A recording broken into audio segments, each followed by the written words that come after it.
ஆண்டவரும் இரட்சகருமாகிய இயேசு கிறிஸ்துவினுடைய நாமம் மகிமைப்படுவதாக.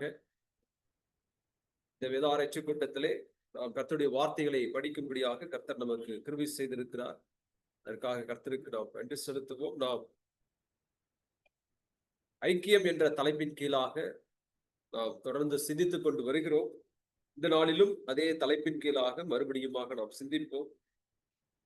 நம்முடைய வசனத்திற்கு ஆதாரமாக இந்த நாம் படிக்கக்கூடிய இந்த பகுதிக்கு ஆதாரமாக 1 யோவான் 1ஆம் அதிகாரம் 3ஆம் வசனத்தை நாம் ஆதாரமாக கொண்டு நாம் படித்து வருகிறோம்.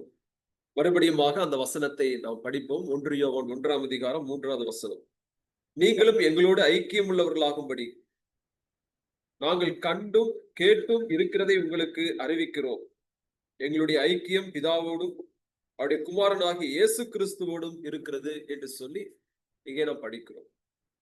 இதை நாம் கடந்த நாட்களிலே 2 விஷயங்களை நாம் சிந்தித்தோம். அப்போஸ்தலனாகிய யோவான் ஐக்கியத்தை பற்றி இந்த குறிப்பிடுகிறார்.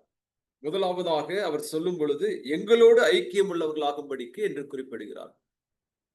இங்கே எழுதக்கூடிய யோவான் எங்களோடு கூட ஐக்கியம் உள்ளவர்களாக இருங்கள் என்று சொல்லி இங்கே குறிப்பிடுவதன் மூலமாக யாரை இங்கே மையப்படுத்துகிறார் என்றால் தன்னோடு கூட இருக்கிற 12 அப்போஸ்தலர்களை இங்கே குறிப்பிட்டு சொல்லுகிறார்.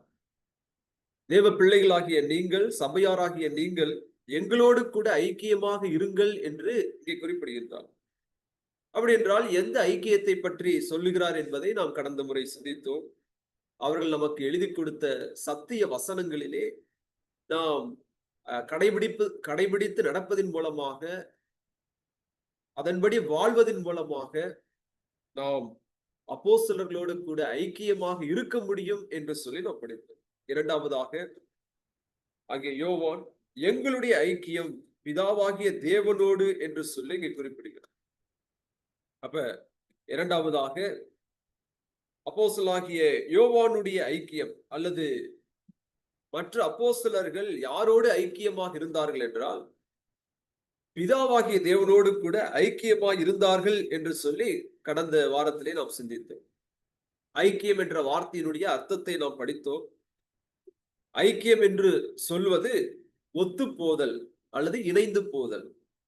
2 நபர்கள் ஒரே சிந்தையோடு இருத்தல் என்பதுதான் ஐக்கியமாக இருக்கிறது அல்லது நிலைத்திருத்தல். இங்கே யோவானிலே இன்னொரு வார்த்தையும் அவர் பயன்படுத்துகிறார், நிலைத்திருத்தல் என்ற வார்த்தையும் பயன்படுத்துகிறார். அநேக இடங்களிலே இந்த 1 யோவானிலே நீங்கள் படிக்கும் போது நிலைத்திருங்கள் நிலைத்திருங்கள் என்று சொல்லி இங்கு சொல்லுகிறார். ஆகவே இது இரண்டுமே எதை காட்டுகிறது என்றால் 2 நபர்கள் ஒன்றாக இருத்தலை, இசைந்து போதலை காட்டக்கூடிய ஒரு வார்த்தையாக இருக்கு. அப்ப தேவனுடைய பிள்ளைகளாகிய நாம், விசுவாசிகளாகிய நாம், நம்முடைய ஐக்கியம் யாரோடு இருக்க வேண்டும் என்றால் அப்போஸ்தலர்களோடு இருக்க வேண்டும். இரண்டாவதாக பிதாவாகிய தேவனோடு கூட நம்முடைய ஐக்கியம் இருக்க வேண்டும் என்று இங்கே குறிப்பிடுகிறது. எங்களுடைய ஐக்கியம் பிதாவாகிய தேவனோடு இருக்கிறது என்று சொல்லும் பொழுது நம்மையும் அந்த ஐக்கியத்திற்குள்ளாக யோவான் அழைக்கிறார். நீங்களும் என்ன செய்யுங்கள், எங்களோடு கூட பிதாவாகிய தேவனோடு ஐக்கியமாக இருங்கள் என்று சொல்லி இங்கே குறிப்பிடுகிறார். அப்ப பிதாவாகிய தேவனோடு கூட ஐக்கியம் அப்படின்னா என்ன அப்படிங்கிறத கடந்த முறை நாம் சிந்தித்தோம். நாம் பிதாவாகிய தேவனோடு கூட ஐக்கியம் வைக்க முடியுமா என்பதை சிந்தித்தோம். ஏனென்றால் அவர் ஒளியான தேவனாக இருக்கிறார், அவரில் எவ்வளவேனும் இருள் இல்லை.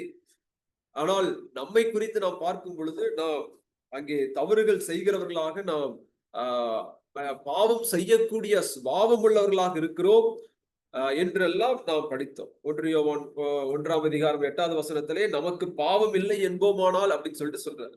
2ஆம் அதிகாரம் 1ஆம் வசனத்திலே என் பிள்ளைகளே நீங்கள் பாவம் செய்யாதபடிக்கு. அப்ப நம்ம இடத்துல என்ன இருக்குதுன்னா பாவம் இருக்கிறது, பாவம் செய்யக்கூடிய அந்த சுபாவம் உடையவர்களாக இருக்கும். அப்படி இருக்க இந்த ஒளியான தேவனிடத்திலே துளியளவும் பாவம் நெருங்க முடியாத, அதாவது பரிசுத்தமுள்ள அந்த தேவனிடத்திலே, மங்கி போகாத ஒளியுடைய அந்த தேவனிடத்திலே எப்படி கிட்டி சேர முடியும்? அதற்கான வழியை பிதாவாகிய தேவனே என்ன செய்தார் என்றால் ஏற்படுத்தினார். எப்படி ஏற்படுத்தினார்? அவரே நம்மிடத்திலே அன்பு பாராட்டினார் என்று சொல்லி நாம் பார்த்தோம். 3ஆம் அதிகாரம் 1வது வசனம். நம்மோடு கூட ஐக்கியப்படும்படியாக 4ஆம் அதிகாரம் 10வது வசனத்திலே கிருபாதார பலியாக இயேசு கிறிஸ்துவை அனுப்பினார். 4:14 உலக இரட்சகராக அவரை அனுப்பினார். 5:11 நித்திய ஜீவனை என்ன செய்திருக்கிறார் என்றால் அங்கே பிதாவாகிய தேவன் நமக்கு கொடுத்து அவரோடு கூட ஐக்கியப்படும்படியாக செய்திருக்கிறார். அடுத்ததாக நாம் படித்தோம், பிதாவாகிய தேவனோடு உள்ள ஐக்கியம் அப்படின்னா யோவானை பொறுத்த மட்டிலும் என்ன என்பதை நாம் பார்த்தோம். 1 யோவான் 1ஆம் அதிகாரம் 6 மற்றும் 7 வசனங்களிலே ஒளியில் நடத்தலே அவரோடு கூட உள்ள அந்த உறவை சுட்டி காட்டக்கூடியதாக இருக்கிறது. அவரிலே நாம் நிலைத்திருக்கிறோம் அல்லது ஐக்கியமாக இருக்கிறோம் என்பதாகும். ஒளியில் நடத்தலே பிதாவாகிய தேவனோடு உள்ள உறவை காட்டக்கூடியதாக இருக்கிறது. அப்ப ஒளியில் நடத்தல்னா என்ன அப்படிங்கிறத யோவான் அதற்கான விளக்கத்தை கொடுக்கிறார். அதை நாம் கடந்த முறை நாம் படித்தோம். 2ஆம் அதிகாரம் 9 வசனம் 10, 11 வசனங்களிலே அங்கே சகோதரிடத்திலே அன்பு காட்டுவதே ஒளியில் நடத்தல் என்று சொல்லி நாம் பார்த்தோம். அதை 4ஆம் அதிகாரம் 12வது வசனத்திலும் நாம் அங்கே படிக்கிறோம். நாம் ஒருவரில் ஒருவர் அன்பு கூற வேண்டும் என்று நாம் படிக்கிறோம். இரண்டாவதாக நாம் படிக்கும் பொழுது உலகத்தையும் உலகத்தின் உள்ளவைகளிலும் நேசியாமல் இருத்தல், இருளில் நடக்காமல் இருத்தலே பிதாவாகிய தேவனோடு, அதாவது ஒளியில் நடத்தலை அங்கே காட்டுகிறது என்று சொல்லி நாம் பார்த்தோம். உலகத்திலும் உலகத்தில் உள்ளவைகளிலும் நாம் அன்பு கூறாமல் இருத்தல், இருளில் நடக்காது இருத்தலே பிதாவாகிய தேவனிடத்தில் நாம் அன்பு கூறுகிறோம், அவரோடு ஐக்கியமாய் இருக்கிறோம் என்பதை காட்டுகிறது. மூன்றாவதாக யோவான் 8ஆம் அதிகாரம் 12வது வசனத்திலே இயேசு கிறிஸ்துவை நாம் பின்பற்றுவதே ஒளியில் நடத்தலாக இருக்கிறது என்று சொல்லி நாம் பார்த்தோம். அடுத்ததாக பிதாவோடு உள்ள ஐக்கியம் அப்படின்னு சொன்னா யோவான் சொல்லுகிறார். இரண்டாவதாக 1 யோவான் 2:24 ஆதி முதல் கேள்விப்பட்டது உங்களில் நிலைத்திருந்தால் நீங்கள் அவரோடு கூட ஐக்கியமாய் இருக்கிறீர்கள் என்று சொன்னார். என்ன ஆதி முதல்? தேவனுடைய வார்த்தை நம்மிலே நிலைத்திருந்தால் நாம் அவரோடு கூட ஐக்கியமாய் இருக்கிறோம் என்று சொல்லி அர்த்தம். இப்பொழுது அடுத்ததாக அந்த வசனத்தை நாம் திருப்பிக் கொள்வோம். 1 யோவான் 1ஆம் அதிகாரம் 3வது வசனத்துல இரண்டாவதாக இன்னொரு நபரை பற்றி இங்கே குறிப்பிடுகிறார். குமாரனாகி இயேசு கிறிஸ்துவோடும் என்று சொல்லி இங்கே குறிப்பிடுகிறார். அப்ப மூன்றாவதாக நாம் யாரோடு ஐக்கியமாக இருக்க வேண்டும் என்றால் இயேசு கிறிஸ்துவோடு கூட நாம் ஐக்கியமாக இருக்க வேண்டும் என்று இங்கே குறிப்பிடுகிறார். எங்களுடைய ஐக்கியம் இயேசு கிறிஸ்துவோடு இருக்கிறது. அதை போலவே தேவ பிள்ளைகளாகிய நீங்களும் இயேசு கிறிஸ்துவோடு கூட அங்கே ஐக்கியம் உள்ளவர்களாக இருக்க வேண்டும் என்று இங்கே யோவான் அங்கே விரும்புகிறார். அவருடைய குமாரனாகி இயேசு கிறிஸ்துவோடே என்று நாம் இங்கே படிக்கிறோம். நம்முடைய உறவு இயேசு கிறிஸ்துவோடு கூட இருக்கும் பொழுது, நாம் இயேசு கிறிஸ்துவிலே நிலைத்திருக்கும் பொழுது என்ன நடக்கும் அப்படின்னா 4வது வசனத்துல உங்கள் சந்தோஷம் நிறைவாய் இருக்கும்படி இவைகளை எழுதுகிறேன். அப்ப நம்முடைய சந்தோஷம் நிறைவாய் இருக்க வேண்டும் என்றால் நம்ம என்ன செய்யணும் அப்படின்னா நம்முடைய உறவு, நம்முடைய ஐக்கியம் இயேசு கிறிஸ்துவோடு கூட அது இருப்பது மிக மிக அவசியம். அப்பொழுதுதான் இந்த உலகத்துல நாம் நிறைவான சந்தோஷத்தோடு என்ன செய்ய முடியும் என்றால் வாழ முடியும். பல கஷ்டங்கள், பிரச்சனைகள் சூழ்ந்த இந்த உலகத்துல நான் ஒரு விசுவாசி தேவ சமாதானத்தோடு சந்தோஷத்தோடு இருக்க முடியும் என்றால் அவன் இயேசு கிறிஸ்துவோடு கூட ஒரு நல்ல உறவில இருக்கும் பொழுது மட்டுமே அது சாத்தியமாகிறது என்பதை நாம் அறிந்து கொள்ள வேண்டும். இயேசுவோடு உள்ள உறவு கொள்ளுதல் அப்படின்னு சொல்லும் பொழுது நம்மை பொறுத்த மட்டிலும் பல காரணங்களை நாம் முன்வைக்க முடியும். ஆண்டவரோடு கூட உள்ள உறவு, நிலைத்திருத்தல், ஐக்கியப்படுதல் என்பது பல காரணங்களை நாம் சொல்ல முடியும். ஏனென்றால் அவர் நம்முடைய இரட்சகராக இருக்கிறார். இரண்டாவது, அவர் நம்முடைய போதகராக அல்லது குருவாக இருக்கிறார். மூன்றாவது, அவரும் நம்முடைய ராஜாவாக இருக்கிறார். அவர் நம்முடைய மணவாளனாக இருக்கிறார். அவர் நம்முடைய மேய்ப்பராக இருக்கிறார். அவர் நம்முடைய சகோதரராக இருக்கிறார். அவர் நம்முடைய நியாயாதிபதியாக இருக்கிறார். அவர் நம்முடைய மத்தியஸ்தராக இருக்கிறார். அவர் நம்முடைய தேவனாக இருக்கிறார். நம்முடைய ஜீவன் அவரிலே, கிறிஸ்துவிலே இருக்கிறது என்று சொல்லி நாம் பார்க்கிறோம். அப்ப இயேசு கிறிஸ்துவோடு ஐக்கியப்படுவதற்கு 1-2 காரணங்கள் அல்ல, பல காரணங்களை நாம் சொல்ல முடியும். அப்ப நம்முடைய ஜீவன் அவருக்குள் இருக்கிறது. அவர் நம்முடைய எல்லாமுமாக இருக்கிறார். ஆகவே நாம் அவரோடு கூட ஐக்கியப்படுவதற்கு அனைத்து உரிமையும் உண்டு, அனைத்து காரணங்களும் உண்டு. ஆனால் இன்றைக்கு கேள்வி என்னவென்றால், யோவான் நம்மை பார்த்து கேட்கிற கேள்வி, எங்களுடைய ஐக்கியம் இயேசு கிறிஸ்துவோடு கூட இருக்கிறது, ஆகவே எங்களுடைய சந்தோஷம் நிறைவாய் இருக்கிறது. உங்களுடைய ஐக்கியம் யாரோடு இருக்கிறது? உங்களுடைய சந்தோஷம் நிறைவாய் இருக்கிறதா? ஒரு கிறிஸ்துவ வாழ்க்கை வெறுமையான வாழ்க்கையாக அல்லது போர் அடிக்கிற ஒரு வாழ்க்கையாக, ஒரு ஆஹ் ஆஹ் ஒரு கனிகளற்ற ஒரு வாழ்க்கையாக, சந்தோஷமற்ற ஒரு வாழ்க்கையாக அது இருக்கும் என்றால், அதற்கு காரணம் என்னவென்றால், நம் இயேசு கிறிஸ்துவோடு உள்ள நம்முடைய உறவிலே மிகப்பெரிய விரிசல் ஏற்பட்டிருக்கிறது. அதிலே அல்லது நம்முடைய உறவு கிறிஸ்துவோடு கூட சரியாக இல்லை என்பதுதான் அதனுடைய பொருளாக அமையும், பிரியமானவர்களே. ஆகவே இயேசு கிறிஸ்து நம்மோடு இயேசு கிறிஸ்துவோடு நாம் உறவு கொள்வதற்கு அல்லது ஐக்கியமாய் இருப்பதற்கு அவர் பல விதத்திலே அவர் காரணராக இருக்கிறார் என்பதை நாம் அறிந்து கொள்ள வேண்டும். யோவான் 12ஆம் அதிகாரம் 26வது வசனத்திலே இதே யோவான் சொல்லுகிறார், இயேசு கிறிஸ்து சொன்னதை ஆண்டவர் சொல்ற, நான் எங்கே இருக்கிறேனோ அங்கே என் ஊழியக்காரனும் இருப்பான். இதுதான் ஆண்டவருடைய அங்கே ஆழமான விருப்பமாக இருக்கிறது. அவருடைய பிள்ளைகளாகிய நாம், அவருடைய சீஷர்களாகிய நாம், அவர் எங்கே இருக்கிறாரோ நாம் அங்கே இருக்க வேண்டும் என்று சொல்லி அவர் விரும்புகிறார். ஐக்கியத்தை அவர் எதிர்பார்க்கிறார். ஆகவேதான் சீஷர்களை எவ்விடத்திலும் அவர் அழைத்து சென்று தம்முடைய ஐக்கியத்தை அங்கே வெளிப்படுத்துகிறதை நாம் பார்க்கிறோம். ஆகவே இன்றைக்கு அவருடைய சீஷர்களாகிய நாம், அவர் விரும்புகிறது அவரோடு கூட ஐக்கியப்பட வேண்டும் என்பதை நாம் அறிந்து கொள்ள வேண்டும். சரி, இப்பொழுது இயேசு கிறிஸ்துவோடு கூட நாம் ஐக்கியமாய் இருப்பதன் மூலமாக என்ன நடைபெறும் என்பதை, என்ன நம் வாழ்க்கையிலே ஏற்படும் மாற்றங்கள் ஏற்படும் என்பதை யோவான் இந்த 1 யோவான் இந்த நிருபத்திலே குறிப்பிடுகிறார்.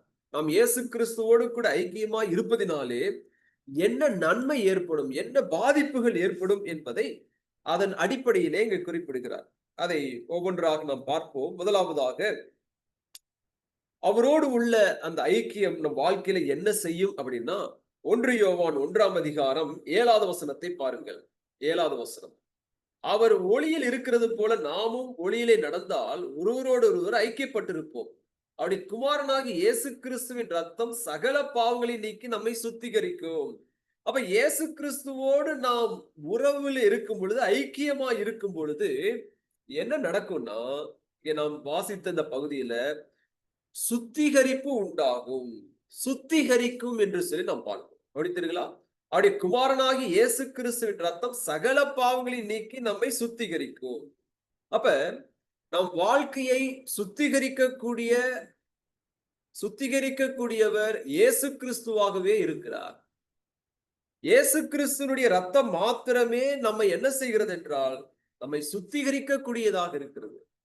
அவர் மாத்திரமே நம்மை எல்லா பாவத்திலிருந்தும் நம்மை சுத்திகரித்து காக்கக்கூடிய வல்லமை அவரிடத்திலே மாத்திரமே இருக்கிறது. பிரியமா, ஒருவர் எதனுடன் ஐக்கியமாய் இருக்கிறாரோ அதன்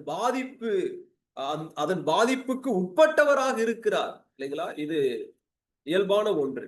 நம்ம அதிகமாக எதோடு கூட நாம் பழகுகிறோமோ அதனுடைய பாதிப்பு நம்மிடத்திலே இருக்கும் என்பது உண்மை. இல்லைங்களா? அப்ப நாம் இயேசு கிறிஸ்துவோடு கூட நாம் ஐக்கியப்பட்டிருக்கும் பொழுது அதனாலே அவருடைய பாதிப்பு நம்முடைய வாழ்க்கையில ஏற்படும். இல்லைங்களா? அப்ப நாம் இயேசு கிறிஸ்துவோடு ஐக்கியமாய் இருக்கும்போது என்ன பாதிப்பு ஏற்படுகிறது என்றால், நாம் சுத்திகரிக்கப்படுகிறோம், நாம் பாதுகாக்கப்படுகிறோம் என்பதுதான் நிச்சயம். இயேசு கிறிஸ்துவோடு உறவில் இல்லாமல் உலகத்தோடு உறவில் இருக்கும் பொழுது அதனுடைய பாதிப்பு நம்முடைய வாழ்க்கையில ஏற்படும். அப்ப ஆண்டவரை விட்டு நாம் பிரிய அந்த சுத்திகரித்தல், பரிசுத்தமாக கூடிய அந்த தன்மையானது நம் வாழ்க்கையிலே குறைந்து போகிறதை நாம் பார்க்கிறோம். ஆனால் எந்த அளவிற்கு ஆண்டவரோடு கூட நாம் நெருங்குகிறோமோ அந்த அளவிற்கு நம்முடைய வாழ்க்கை, நம்முடைய மனது, நம்முடைய சிந்தனை, நம்முடைய பேச்சு, நம்முடைய பார்வை எல்லாம் அங்கே சுத்திகரிக்கப்படுகிறதை நாம் அறிந்து கொள்ளுகிறோம். நம்முடைய ஆன்மீக வாழ்விலும் எதனுடன் அதிகமாக உறவு கொண்டிருக்கிறோமோ அதன் பாதிப்பை நாம் அனுபவிக்கக்கூடியவர்களாக இருக்கும். இல்லைங்களா? நம்முடைய ஆன்மீக வாழ்க்கையிலே நாம் ஆண்டவரோடு கூட, இயேசு கிறிஸ்துவோடு கூட நாம் உறவில இருக்கும் பொழுது, அவரோடு நெருங்கி பழகும் பொழுது அதனுடைய பாதிப்பை நாம் நம்முடைய வாழ்க்கையிலே உணர முடியும் என்பதிலே எந்த ஒரு சந்தேகம் இல்லை. அவரிடம் நெருங்கக்கூடியவர்கள் எல்லாரும் சுத்தமாகிறார்கள், அவரை தொடுகிறவர்கள் எல்லாரும் சுகமாகிறார்கள். நாம் எந்த அளவிற்கு அவரோடு கூட நாம் நெருங்குகிறோமோ அந்த அளவிற்கு நாம் என்ன ஆகிறோம் என்றால் சுத்தமாகிறோம்.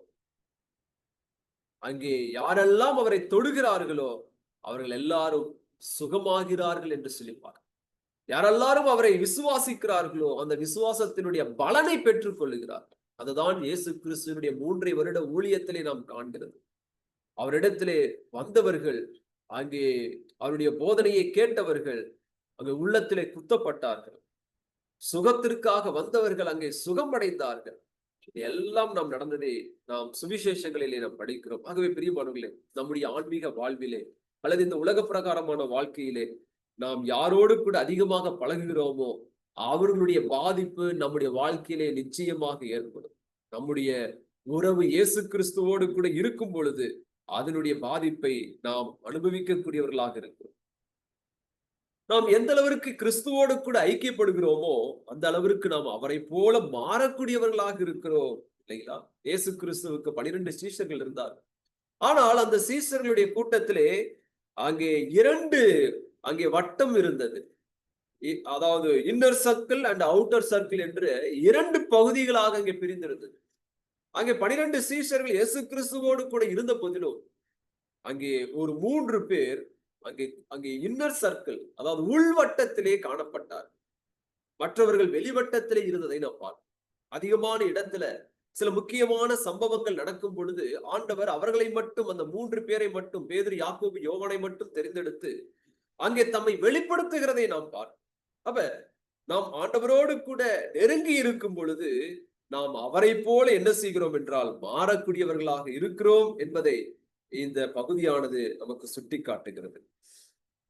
அப்போஸ்தலர் நடவடிக்கைகள் 11ஆம் அதிகாரம் 26வது வசனத்திலே நாம் படிக்கும் பொழுது முதலாவதாக அவர்களுக்கு கிறிஸ்தவர்கள் என்ற பெயர் வழங்கிற்று என்று நாம் படிக்கிறோம்.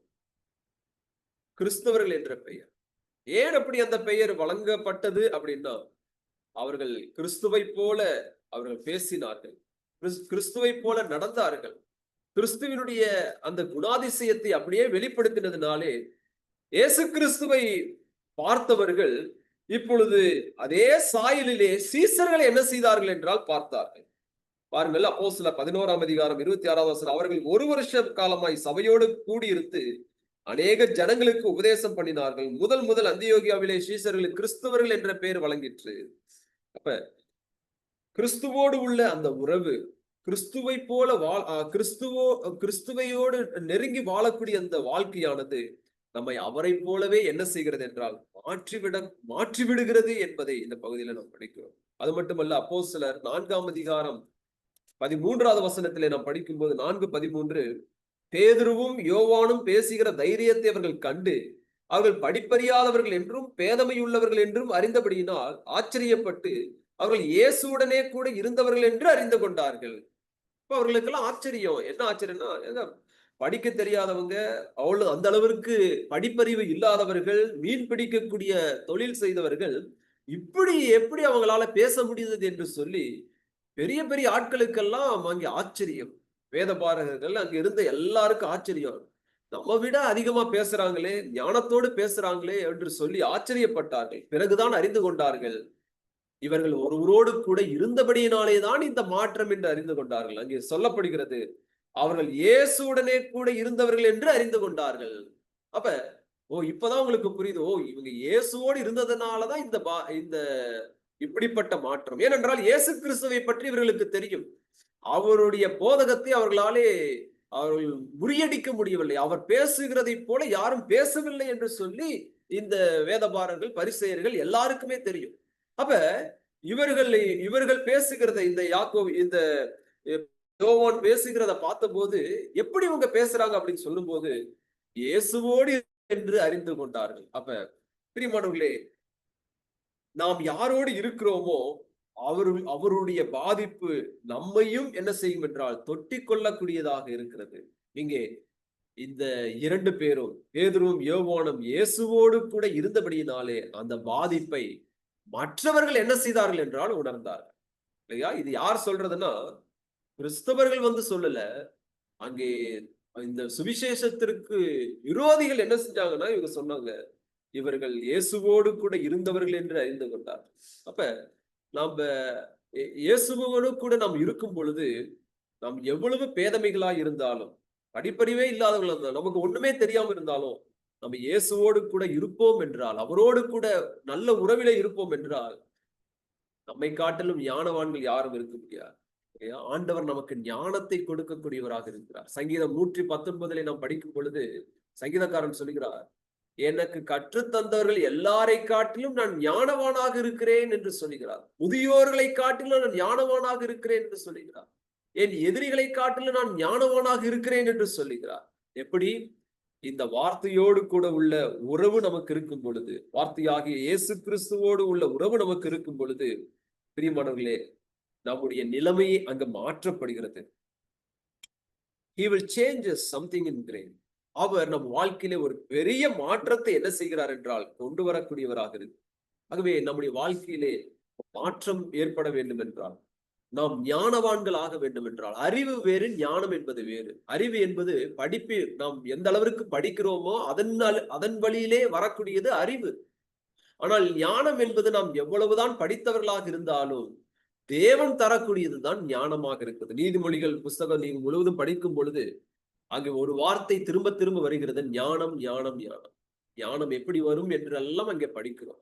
ஞானம் தேவனோடு உள்ள உறவில, தேவனுடைய வார்த்தையை படிப்பதன் மூலமாக, கர்த்தருக்கு பயப்படுதலே ஞானத்தின் ஆரம்பம் என்று சொல்லி பார்க்கிறோம்.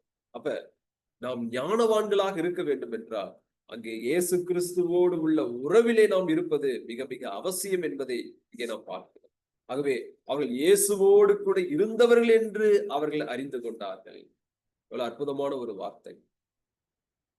இப்ப நாம் இயேசுவோடு கூட ஐக்கியப்படுவதன் மூலமாக நாம் சுத்தமாய் இருப்போம். யோவான் அதை தான் சொல்லுகிறார், இயேசு கிறிஸ்துடைய ரத்தம் சகல பாவங்களை நீக்கி நம்மை சுத்திகரிக்கும். அப்ப நம்முடைய வாழ்க்கையிலே சுத்தம் ஏற்பட வேண்டும் என்றால், நாம் பரிசுத்தமாய் வாழ வேண்டும் என்றால், நாம் ஆண்டவரோடு கூட உள்ள உறவிலே இருப்பது மிக மிக அவசியம். அவர் நம்மை எல்லா அசுத்தத்திலிருந்து நம்மை காக்கக்கூடியவராக இருக்கிறார். எல்லா பாவங்களில் இருந்து நம்மை விலக்கி காக்கக்கூடிய தேவனாக இருக்கிறார். யோவான் 15ஆம் அதிகாரம் 2-3 வசனங்களிலே நாம் படிக்கும் பொழுது, யோவான் 15ஆம் அதிகாரம் 2-3, என்னில் கனி கொடாதிருக்கிற கொடி எதுவோ அதை அவர் அறுத்து போடுகிறார், கனி கொடுக்கிற கொடி எதுவோ அது அதிக கனிகளை கொடுக்கும்படி அதை சுத்தம் பண்ணுகிறார். நான் உங்களுக்கு சொன்ன உபதேசத்தினாலே நீங்கள் இப்பொழுது சுத்தமாய் இருக்கிறீர்கள். படித்தீர்களா? அப்ப இயேசு கிறிஸ்துவிலே நாம் நிலைத்திருக்கும் பொழுது அவர் நம்ம என்ன செய்கிறார் என்றால் சுத்தம் பண்ணுகிறார். அவருடைய உபதேசத்தினாலே இப்பொழுது சுத்தமாய் இருக்கிறீர்கள். அவருடைய வார்த்தைகள், அவர் சொன்ன உபதேசங்கள் நம்மை சுத்திகரிக்கிறது. ஏன் நாம் இயேசு கிறிஸ்துவோடு கூட இருக்கணும்னா, ஏன் ஆண்டவர் நான் இருக்கிற இடத்துல நீங்களும் இருக்கணும் அப்படின்னு சொல்லிட்டு சீசர் இடத்துல சொன்னாருன்னா, அவர் சொல்லக்கூடிய அந்த உபதேசங்கள், அவருடைய வார்த்தைகள் நம்முடைய வாழ்க்கையை சுத்தமாக்கக்கூடியதாக இருக்கிறது. பிரியமானவர்களே, இன்றைக்கு நம்முடைய வாழ்க்கை எது சுத்தம் பண்ணும் என்றால், இந்த உலகத்துல உள்ள எதுவுமே நம்மளை சுத்தம் பண்ண. நீதிமொழியை படிக்கிறோம், வாலிபன் தன் வழியை எதனால் சுத்தம் பண்ணுவான்? அவருடைய வசனத்தின்படி தன்னை காத்துக் கொள்கிறதுனால் தான். தேவனுடைய வார்த்தை தான், அவர் சொன்ன உபதேசம் தான் ஒரு மனிதனை சுத்தம் பண்ணும். ஆகவே இன்றைக்கு நாம் சுத்திகரிக்கப்பட வேண்டும் என்றால் இயேசு கிறிஸ்துவோடு கூட உள்ள உறவு மாத்திரமே நம்மை இந்த பொல்லாத உலகத்திலிருந்து, பொல்லாத உலகத்தின் இச்சைகளிலிருந்து நாம் காப்பாற்றப்படுவதற்கு ஒரே வழியாக இருக்கிறது. அதே போல 1 யோவான் 5ஆம் அதிகாரம் 19ஆவது வசனத்திலே நாம் படிக்கும் பொழுது, 1 யோவான் 5:19,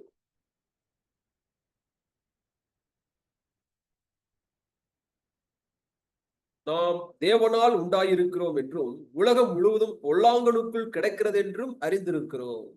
உலகம் முழுவதும் பொல்லாங்கனுக்குள் கிடக்கிறது அப்படின்னா என்ன அர்த்தம்? நாம இந்த பொல்லாத உலகத்துலதான் வாழ்ந்துட்டு இருக்கிறோம். இந்த உலகத்துலதான் வாழ்ந்துட்டு இருக்கிறோம். தேவனுடைய வசனம் சொல்லுகிறது, உலகம் முழுவதும் பொல்லாங்கனுக்குள் கிடக்கிறது. அப்ப இந்த உலகத்துல எதை எடுத்தாலும் அது யாருடையது என்றால் பொல்லாங்கனுக்குரியது என்று நாம் படிக்கிறோம். பொல்லாங்கனுடையது என்று நாம் படிக்கிறோம். அப்ப இந்த உலகத்துல எதுவுமே நம்மளை சுத்தப்படுத்தாது, எல்லாமே நம்மை தீட்டுப்படுத்தக்கூடியதாக இருக்கிறது. ஏனென்றால் உலகம் முழுவதும் என்று இங்கே யோவான் சொல்லுகிறார். அதே அவன் தான் சொல்லுகிறார், உலகம் முழுவதும். ஒரு பாதி உலகம் நல்லது, பாதி உலகம் பொல்லாதது அப்படின்னு சொல்லல, உலகம் முழுவதும். அப்ப இன்னைக்கு நம் கையாளக்கூடிய எல்லாமே அது நம்ம என்ன செய்கிறது என்றால் தீட்டுப்படுத்தக்கூடியதாக இருக்கிறது. பிரியமானவர்களே, எது மட்டும்தான் நம்மை சுத்தம் பண்ணும் என்றால், நம்மை காக்கும் என்றால் இந்த உலகத்தில் உள்ள இந்த தேவனுடைய வார்த்தை, இயேசு கிறிஸ்துவோடு உள்ள அந்த உறவுதான் நம்மை இந்த பொல்லாத உலகத்திலிருந்து நம்மை காக்கக்கூடியதாக இருக்கிறது என்பது சத்தியமாக இருக்கிறது. ஆகவே இதை கேட்டுக்கொண்டிருக்கிற பிரியமானவர்களே, இன்றைக்கு நம்முடைய உறவு யாரோடு இருக்கிறது? இந்த உலகத்துல எங்கேயுமே சுத்தம் கிடையாது. எந்த பொருளையும் சுத்தம் கிடையாது. நாம பார்க்கக்கூடியதோ, நாம் கையில் எடுக்கக்கூடியதோ எல்லாமே நம்மை தீட்டுப்படுத்தக்கூடியதாக இருக்கிறது. ஆனால் தேவன் நமக்கு கொடுத்த வேத புத்தகமும் நமக்குள் உள்ள பரிசுத்த ஆவியானவருமே நம்மை சுத்திகரிக்கக்கூடியவர்களாக இருக்கிறார்கள் என்பதை தெரிந்து கொள்ள வேண்டும். ஆகவே இங்கே முதலாவதாக நாம் படிக்கிறோம், இயேசு கிறிஸ்துவோடு நாம் ஐக்கியமாய் இருப்பதன் மூலமாக நாம் சுத்தம் பண்ணப்படுகிறோம், நாம் சுத்திகரிக்கப்படுகிறோம் என்று சொல்லி நாம் இங்கே படிக்கிறோம். இரண்டாவதாக நாம் பார்க்கும் பொழுது 1 யோவான் 3ஆம் அதிகாரம் 3வது வசனம். 1 யோவான் 3:3. அவர் மேல் இப்படிப்பட்ட நம்பிக்கை வைத்திருக்கிறவன் எவனும் அவர் சுத்தம் உள்ளவராய் இருக்கிறது போல தன்னையும் சுத்திகரித்துக் கொள்ளுகிறான். இரண்டாவது, நாம் இயேசு கிறிஸ்துவோடு ஐக்கியமாய் இருப்பதன் மூலமாக ஏற்படும் இரண்டாவது நன்மை அல்லது பாதிப்பு என்னவென்றால், அவரோடு ஐக்கியமாய் இருக்கும் பொழுது எப்பொழுதும் நான் சுத்தமாய் இருக்க வேண்டும் என்ற மனநிலைமை இருந்து கொண்டே இருக்கும். அதுதான் இரண்டாவது. முதலாவது, அவரோடு இருக்கும் பொழுது அவர் நம்மை சுத்திகரிக்கிறார், அவர் நம்மை பாதுகாக்கிறார்.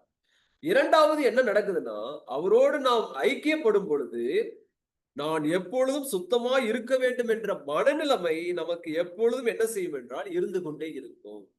இப்ப என்னைக்கு நம்ம அவரோடு உள்ள உறவை விட்டு நாம் பிரிகிறோமோ, அப்பொழுது என்ன எதுவும் நம்மை விட்டு போகிறது என்றால், நாம் சுத்தமாய் இருக்க வேண்டும் என்ற அந்த உணர்வு, அந்த குத்துதல் நம்மை விட்டு கொஞ்சம் கொஞ்சமாய் விலக ஆரம்பிக்கும்.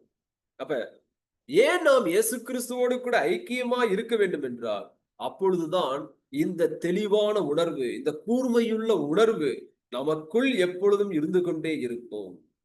1 யோவான் 5ஆம் அதிகாரம் 20வது வசனத்துல 1 யோவான் 5:20. அன்றியும் நாம் சத்தியம் உள்ளவரை அறிந்து கொள்வதற்கு தேவனுடைய குமாரன் வந்து நமக்கு புத்தியை தந்திருக்கிறார் என்றும் அறிவோம். அவருடைய குமாரனாகி இயேசு கிறிஸ்து எனப்பட்ட சத்தியம் உள்ளவருக்குள் இருக்கிறோம்.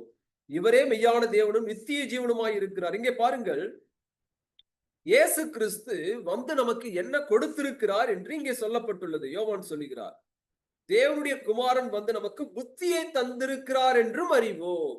அப்ப இயேசு கிறிஸ்து ஓடு நாம் ஐக்கியமா இருக்கும் பொழுது நமக்கு என்ன இருக்கும் அப்படின்னா புத்தி இருக்கும் என்று நாம் படிக்கிறோம். இயேசு கிறிஸ்து இந்த உலகத்துல நமக்கு புத்தியை கொடுக்கும்படியாக வந்தார். அப்படின்னா என்ன அர்த்தம்?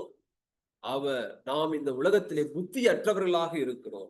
இயல்பாகவே பிறப்பிலேயே நாம் பிறக்கும் பொழுதே புத்தி அற்றவர்கள் நாம். ஆனால் இயேசு கிறிஸ்து வந்து என்ன செய்தார் என்றால் நமக்கு புத்தியை கொடுத்திருக்கிறார். புத்தி, தெளிவான ஒரு சிந்தை, பார்வை, அது இயேசு கிறிஸ்துவில் மாத்திரமே இருக்கிறது என்பதை நாம் அறிந்து கொள்ள வேண்டும். இயேசு கிறிஸ்து இந்த பூமியில வாழ்ந்த பொழுது அநேகருக்கு என்ன செய்தார் என்றால் இந்த புத்தியை கொடுத்தார். பாருங்கள், ஒரு சம்பவம் மார்க்கு 5ஆம் அதிகாரம் 15வது வசனத்துல, மார்க்கு 5ஆம் அதிகாரம் 15வது வசனம். அப்பொழுது தங்கள் எல்லைகளை விட்டு 5:15 இயேசுவினிடத்தில் வந்து லேகியோனாகிய பிசாசுக்கள் பிடித்திருந்தவன் வஸ்திரம் தரித்து உட்கார்ந்து புத்தி தெளிந்திருக்கிறதை கண்டு பயந்தார்கள். அப்ப இயேசு கிறிஸ்துவின் இடத்துல வரும் பொழுது என்ன உண்டாகிறது தெரியுமா? புத்தி தெளியப்படும், புத்தி உண்டாகிறது. இதுவரைக்கும் அவன் பிசாசினுடைய பிடியில் இருந்தான். புத்தி இல்லாதவனாக தான் என்ன செய்கிறேன் என்பது, தான் எப்படிப்பட்ட நிலைமையில இருக்கிறேன் என்பதே அவனுக்கு தெரியல. இதுதான் நம்முடைய நிலைமையாக இருந்தது. நாம் ஒரு காலத்திலே பிசாசின் அடிமைகளாக இருந்தோம். ஆனால் இயேசு கிறிஸ்துவினிடத்திலே இப்பொழுது நாம் சேர்க்கப்பட்டிருக்கிறோம். அவரிடத்திலே நாம் கிட்டி சேர்க்கப்பட்டிருக்கிறோம். இப்பொழுது அவரிடத்துல வந்தபடினாலே நமக்கு புத்தி தெளிவு வந்திருக்கிறது. பிரியமானவர்களே, புத்தி தெளிவு வந்திருக்கிறது. இப்பொழுது அப்போஸ்தலனாகிய பவுல் கலாத்தியருக்கு எழுதின நிருபத்திலே சொல்லுகிறார். கலாத்தியர் 3வது வசனம். கலாத்தியர் 3:3. ஆவியிலே ஆரம்பம் பண்ணின நீங்கள் இப்பொழுது மாம்சத்திலே முடிவு பெற போகிறீர்களோ? நீங்கள் இத்தனை புத்தியினரோ? என்னைக்கு நாம ஆவியை நாம் விட்டு மாம்சத்தை நாம் தெரிந்தெடுக்கிறோமோ, இங்கே கலாத்திய சபை ஆவியிலே தொடங்கினார்கள். ஆனால் இப்பொழுதும் மாம்சத்திலே அவர்கள் நடந்து கொண்டிருக்கிறார்கள். அப்ப மாம்சத்திலே நடக்கிறதுனால, ஆவியிலே நடப்பதை விட்டு மாம்சத்திலே நடப்பதனால என்ன பாதிப்பு ஏற்பட்டது என்றால், நீங்கள் இத்தனை புத்தியினரோ? அப்ப புத்தி போயிடுச்சு. இப்பொழுது புத்தியினராக மாறிவிட்டார்கள். இப்ப என்னைக்கு நம்முடைய உறவு கிறிஸ்துவை விட்டு விலகுகிறதோ, அங்கே புத்தியினம் நம்மை வந்து சூழ்ந்து கொள்ளுகிறது. அப்ப எந்த அளவிற்கு நாம் ஆண்டவரோடு கூட நெருக்கமாய் இருக்கிறோமோ அந்த அளவு அப்பொழுது நாம் புத்தியுள்ளவர்களாக இருக்கிறோம். பிசாசு நம்மை தொட முடியாது. இங்கே நாம் படிக்கிறோம் 1 யோவான் 5ஆம் அதிகாரம், சாரி 1 பேதுரு 5ஆம் அதிகாரம் 8வது வசனத்தை பாருங்கள். 1 பேதுரு 5:8. தெளிந்த புத்தியுள்ளவர்களாய் இருங்கள், விழித்திருங்கள், ஏனெனில் உங்கள் எதிராளியாக பிசாசானவன் கர்ஜிக்கிற சிங்கம் போல எவனை விழுங்கலாமோ என்று வகை தேடி சுற்றித் திரிகிறான். நாம் ஏன் புத்தியோடு இருக்க வேண்டும் அப்படின்னா, ஒவ்வொரு கிறிஸ்துவனும் ஏன் புத்தி தெளிவோடு இருக்க வேண்டும் என்றால், நாம கொஞ்சம் மாறுவோம் என்றால், புத்தி ஈனம் நமக்கு வரும் என்றால், இன்னொருத்தன் நமக்காக வெயிட் பண்ணிட்டு இருக்கிறான். யாரு? பிசாஸ். அவன் கர்ஜிக்கிற சிங்கத்தை போல எவனை விழுங்கலாமோ என்று வகை தேடி சுற்றித் திரிகிறான். யாரு?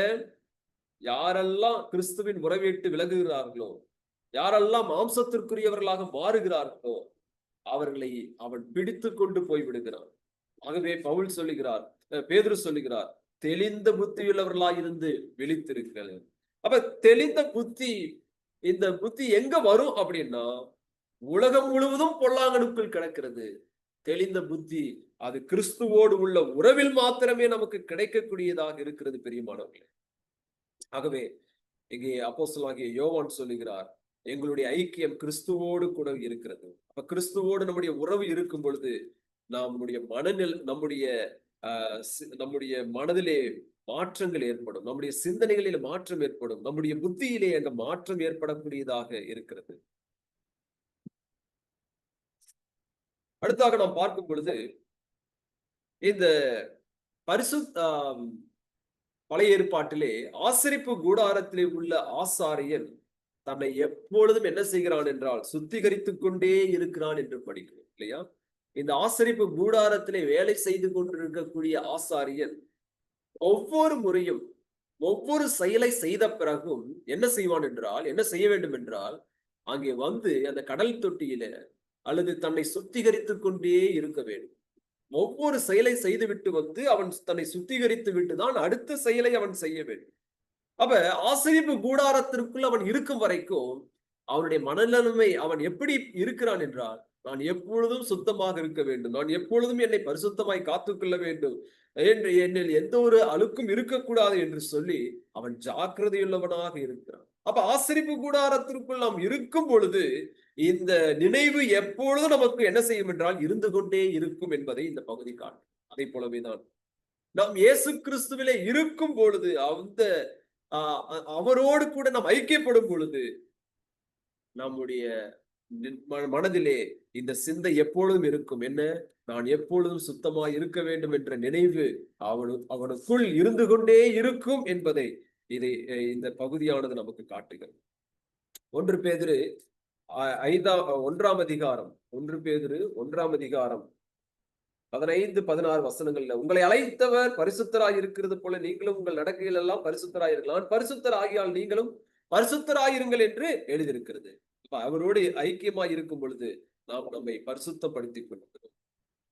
சங்கீதம் 1:1 நாம் படிக்கிறோம், நம்ம அனைவருக்கும் தெரிந்த சங்கீதம். துன்மார்க்கருடைய ஆலோசனைகள் நடவாமலும், பாவியுடைய வழியில் இல்லாமலும், பரியாசக்காரர் உட்காரும் இடத்தில் உட்காராமலும், கர்த்தருடைய வேதத்தில் அங்கே பிரியமாயிருந்த இரவு பகலும் தியானமாயிருக்கிற மனுஷன் பாக்கியம். அப்ப நாம் எங்கே யாரோடு இருக்கக்கூடாது என்பதை சொல்லி யாரோடு இருக்க வேண்டும் என்பதை இங்கே சங்கீதக்காரர் சொல்லுகிறார். அப்ப நாம் யாரோடு இருக்கிறோமோ அந்த குணப்பண்பு நமக்கு வந்து விடுகிறது, அந்த மனநிலைமை நாம் மாற்றப்படுகிறோம். அப்ப துன்மார்க்கரோடு நாம் இருக்கும் பொழுது அவருடைய ஆலோசனைகளை நம்முடைய காதுகளில் நாம் கேட்டு அதன்படி செய்யும் பொழுது நாம் அவர்களை போல மாறிவிடுகிறோம். ஆனால் அதை விட்டு தேவனோடு வசனத்திலே ஆண்டவரோடு கூட நாம் உறவு வைக்கும் பொழுது அப்படிப்பட்ட ஆலோசனையில் இருந்து, அப்படிப்பட்ட புத்தியிலிருந்து நாம் காப்பாற்றப்படுகிறோம் என்பதை பார்க்கிறோம். இப்ப நாம் யாரோடு ஐக்கியமாய் இருக்கிறோமோ அவர்களை போல நாம் இருக்கிறோம். இயேசு கிறிஸ்துவோடு ஐக்கியமாய் இருக்கும் பொழுது நாம் அவரை போல மாறக்கூடியவர்களாக இருக்கிறோம். 2 சாமுவேல் 16ஆம் அதிகாரம் 23வது வசனத்துல அப்சலோம் அங்கே அப்னேரை என்ன செய்தான்? அகித்தோப்பேலை தன்னுடைய ஆலோசனைக்காரனாக வைத்திருந்தான் என்று சொல்லி நாம் பார்க்கிறோம். பாருங்கள், 2 சாமுவேல் 16ஆம் அதிகாரம் 23வது வசனம். 2 சாமுவேல் 16:23. அந்நாட்களில் அகித்தோப்பேல் சொல்லும் ஆலோசனை தேவனுடைய வாக்கை போல இருந்தது. அப்படியே அகித்தோப்பேலின் ஆலோசனை எல்லாம் தாவீதுக்கும் இருந்தது, அப்சலோமுக்கும் அப்படியே இருந்தது. இங்கே அகித்தோப்பேலை குறித்து நாம் பார்க்கிறோம். இவன் தாவீதோடு கூட இருந்தவன் தான். ஆனால் இப்பொழுதோ கட்சி மாறி என்ன செய்தான் என்றால், தாவீதுக்கு விரோதமாக சதித்திட்டம் பண்ணின அவனுடைய மகனாகிய அப்சலோமோடு கூட என்ன செய்தான் என்றால் சேர்ந்து கொண்டு தாவீதை கொலை செய்ய வேண்டும் என்ற சொல்ல முயற்சியிலே அவன் ஈடுபட்டான். அப்படிப்பட்ட ஆலோசனையை இந்த அகித்தோப்பேல் அப்சலோமுக்கு கொடுக்கிறதை நாம் பார்க்கிறோம். அப்ப யார் நமக்கு ஆலோசனை நம்மோடு கூட இருக்கிறார்களோ அவர்களைப் போல நாமும் இருக்கிறவர்களாக இருக்கும். இங்கே தாவீது சொல்லுகிறார், 2 சாமுவேல் 15ஆம் அதிகாரம் 31வது வசனத்துல சொல்றாரு பாருங்க, அப்சலோமோடு கட்டுப்பாடு பண்ணினவர்களுடன் அகித்தோப்பேலும் சேர்ந்திருக்கிறான் என்று தாவீதுக்கு அறிவிக்கப்பட்ட பொழுது தாவீது, கர்த்தாவே, அகித்தோப்பேலின் ஆலோசனையை பைத்தியமாக்கி விடுவீராக என்றான். சில பைத்தியக்கார ஆலோசனை கொடுக்கக்கூடியவர்கள் இங்கே நாம் பார்க்கிறோம். தாவீது சொல்கிறான், அவனுடைய ஆலோசனையை பைத்தியமாக்கிவிடும். பிரியமானவர்களே, நம்முடைய ஆலோசனை கொடுக்கக்கூடியவர்கள் யாராக இருக்கிறார்கள்? நம்முடைய காதுகளிலே ஓதக்கூடியவர்கள் யாராக இருக்கிறார்கள்? நாம் யாருடைய ஆலோசனையின்படி கேட்கக்கூடியவர்களாக இருக்கிறோம்? சங்கீதம் 1 நாம் படிக்கிறோம், துன்மார்க்கருடைய ஆலோசனையின்படி நடவாமல். ஒருவேளை அவங்க இந்த அகித்தோப்பேல் இதுவரைக்கும் தாவீதுக்கு நல்ல ஆலோசனைக்காரனாக இருந்தான். ஆனால் அதே தாவீது சொல்றான், அவருடைய ஆலோசனையை பைத்தியமாக்கி விடும் என்று. பிரியமானவர்களே, நாம் யாருடைய ஆலோசனையின்படி நாம் கேட்டு நடக்கிறோம்? நமக்கு ஆலோசனை சொல்லக்கூடியவர்கள் எப்படிப்பட்டவர்களாக இருக்கிறார்கள்? நம்முடைய ஆலோசனை, இயேசு கிறிஸ்துவை பற்றி படிக்க, அவர் ஆலோசனை கர்த்தர். அவர் நமக்கு ஆலோசனை கொடுக்கக்கூடிய தேவனாக இருக்கிறார். பிரியமானவர்களே, அப்படிப்பட்ட தவறான ஒரு முரண்பாடான காரியங்களை செய்யக்கூடியவர்கள் நம் பட்சத்திலே இருப்பார்கள் என்றால், ஆலோசனை கொடுக்கக்கூடியவர்களாக இருப்பார் என்றால், அவர்களை விட்டு நாம் விலகுவது மிக மிக அவசியம். அது நமக்கு மிகப்பெரிய பாதிப்பை உண்டாக்கிவிடும் என்பதிலே ஜாக்கிரதையாக இருக்க வேண்டும். ஆகவே இங்கே நாம் படித்தது என்னவென்றால், 2 காரியத்தை நாம் படித்தோம். யோவான் சொல்லுகிறார், நாம் இயேசு கிறிஸ்துவோடு கூட அங்கே உறவிலே இருக்கும் பொழுது நாம் சுத்தமாக்கப்படுகிறோம். இயேசு கிறிஸ்துடைய ரத்தம் சகல பாவங்களை நீக்கி நம்ம என்ன செய்கிறது என்றால் சுத்திகரிக்கிறது.